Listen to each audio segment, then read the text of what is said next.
Hello, I'm George Borelli in Crystal River, Florida. I have a whole YouTube channel dedicated to car repair and Tesla seats. This video is about Tesla seats, especially the brand new updated, I think Highland or Juniper seats that are ventilated. They created quite a challenge for me. I've been building modified Tesla seats since 2022, so it's been about 4 years. I've had modified Tesla seats in my car for the whole 4 years, and they're unbelievably good, big improvement. And I've built them for other people, and I've given how to help and do-it-yourself information on the videos. If you could please subscribe and like the video, that would help me and help everybody else. What I want to go over today is the brand new seats, 2024, 2025, 2026. I think all models, not exactly sure, but you'll know. If they're ventilated, chances are you have one of these seats. So I want to go over how I built it. I'm going to turn it around. I got to lower it.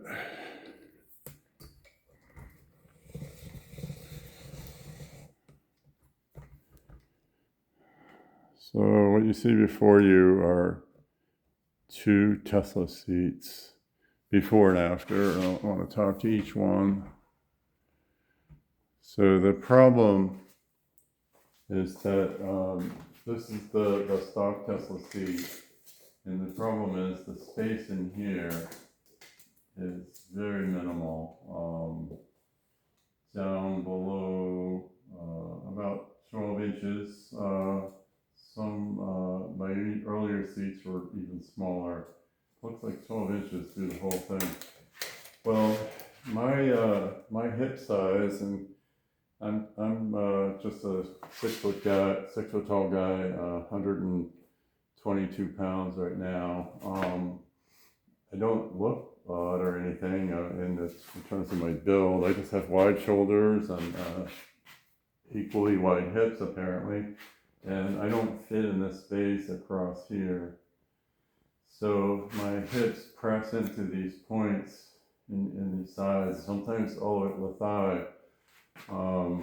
After I built my seats, I went on the internet and posted that I had done that, and I got a lot of inquiries, and apparently there's a lot of other people having these problems. Well, up until now, I hadn't built a seat with the perforated top. That's how the air gets through these small perforations. And underneath, there's a plenum, that's actually this one here, where the fan blows through. And then this is a manifold, distributes the air through the foam inside.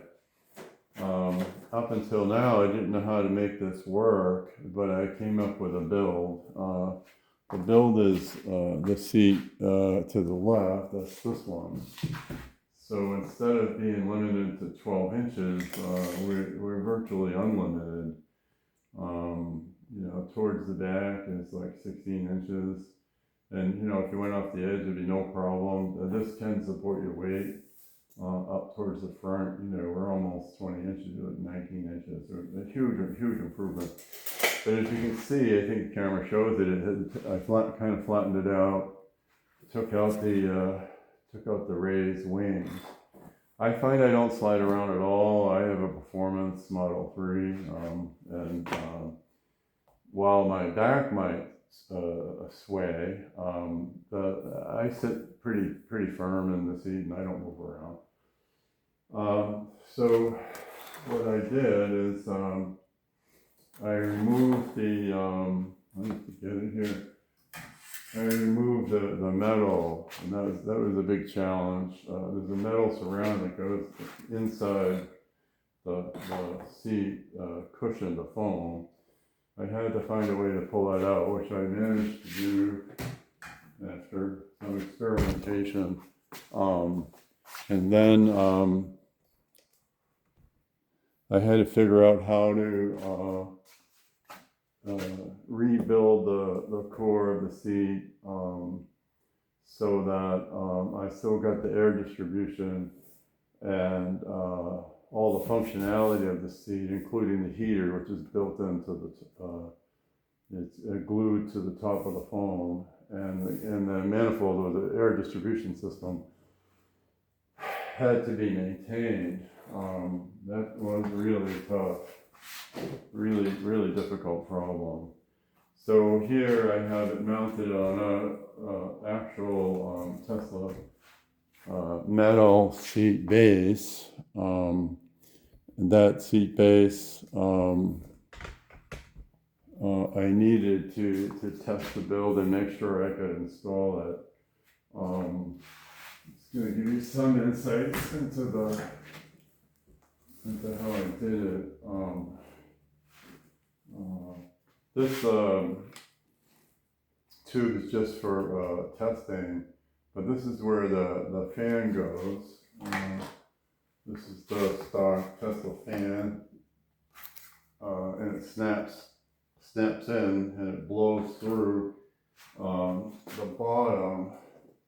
It blows through the hole in the bottom that I showed earlier. That's this hole here. So everything has to line up correctly. And what I did was I built it such a way that I could make a hole through the foam that I added. I added a thick piece of foam. The hole goes all the way through, goes up into the upper part of the seat. And the manifold for distribution I kept intact, and so that it would distribute the air across all the perforations in the cover. I added quite a bit of foam. This method was based on the method I used for the non-perforated seats, non-ventilated seats. I use extensions to extend the clips here. On the front and the sides, I don't use extensions, and I just compress the rebuilt seat enough that it connects. There's a clip here, clip on the front, a clip on the other side, and those two clips on the bottom. I maintain the seat heater. Now, in the earlier versions of this seat, there's a sensor, person and seat sensor, but the newer cars don't have a person seat sensor. They use software to detect the persons in the seat by using the interior cameras. So either way, I could build a seat with a sensor that would have an additional wire that would come down through the middle. I added a substantial amount of foam. The foam is quite robust. In this case, I added more foam than I did in my previous builds because I didn't replace the core foam. That is the foam that goes in here, or this foam assembly. I did not replace it. On my non-ventilated earlier seats before 2023, I did. So I had to make up for that because the Tesla foam is pretty chintzy and thin and non-robust. So it just compresses for anyone much over about 200 pounds. It compresses too much. So you'll feel the metal pan underneath, or you'll feel the springs, and you get no suspension. So what I did is I'll grab this foam. I went to the foam industry and I purchased blocks of foam, quite a few of them. This is very robust. It's very thick. It's got to be really thick to do the job.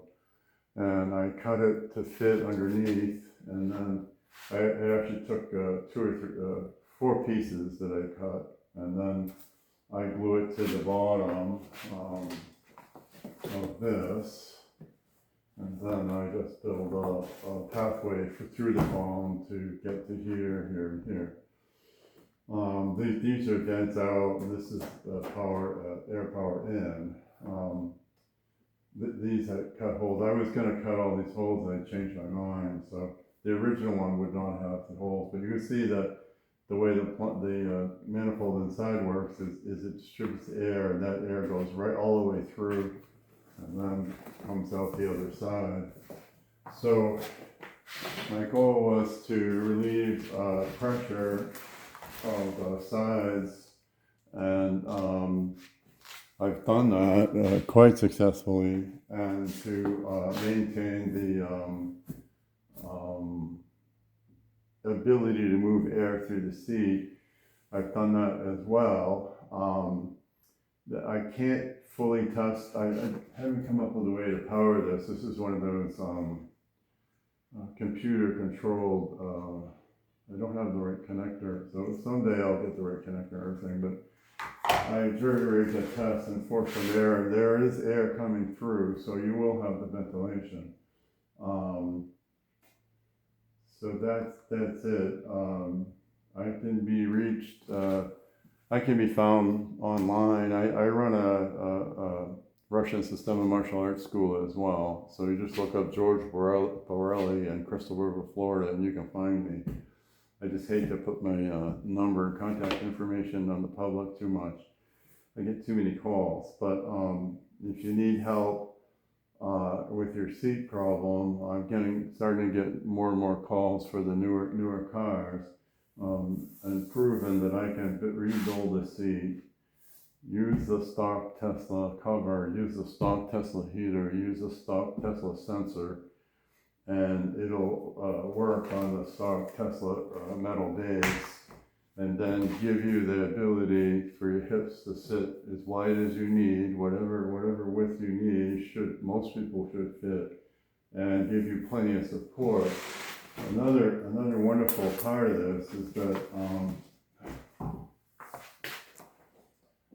the Tesla seats, the stock ones, have no suspension. So if I push down, I'm on the I go all the way through to the counter underneath. There's nothing there.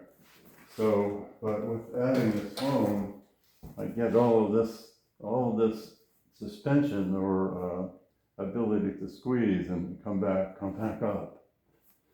So all of that's built into the seat build. Nice suspension in here. There's plenty of squishiness, plenty of suspension, plenty of ability to compress when you're hitting bumps. So that's really important. I mean, for comfort, and it's really important, especially a lot of us bigger people, taller people have back problems or will have back problems. You don't want your disc compressed too much, and this prevents you from say bottoming out. If you go over a bump and you don't have any depth here, you just smash into the ground or into the base of the metal. I appreciate all comments. I'll try to get back to you as soon as possible.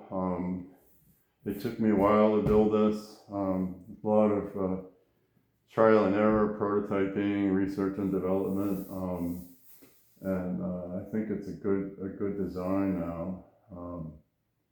And I'm willing to help other people by building it for them or give them pointers. It's a big effort, kind of costly. You'd probably be better off financially just having me do it for you. I don't really charge much for my time and effort. I have to buy the seat, so what I do is I buy the seat assembly used with a used market. Look at it, it's really good shape. It looks brand new, but it's not. It's a used one. And then so I save some money there, but I still have to pay for that.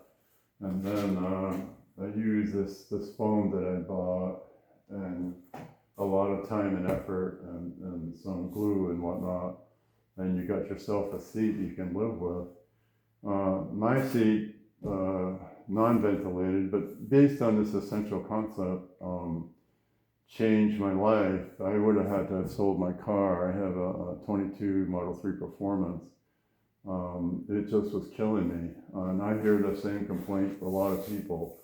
Now I can ride that car all day long, and I do. I go on long trips. I don't have any problems. So again, please like and subscribe if I helped you at all. Look at my other videos. I have a lot of helpful videos on this and other subjects. Thank you for your time.